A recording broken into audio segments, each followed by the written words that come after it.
আসসালামু আলাইকুম।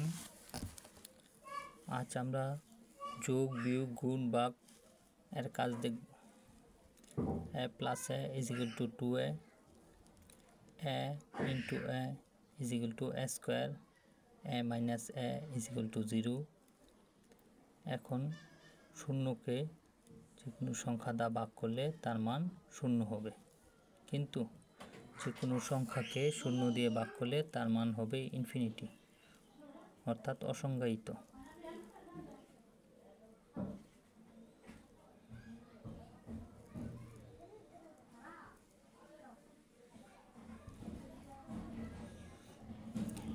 এখন আবার ভাগটা আমরা বীজগণিতের মাধ্যমে দেখব যে শূন্যকে দ্বারা ভাগ করলে তার মান শূন্য, আর একে শূন্য দ্বারা ভাগ করলে তার মান হবে ইনফিনিটি, অসীম অথবা অসংজ্ঞায়িত।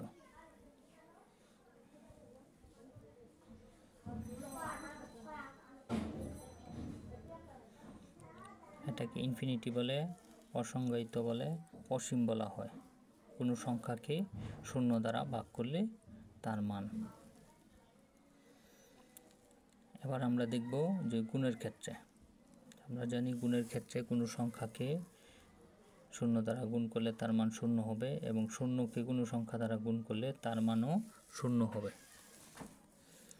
ধন্যবাদ।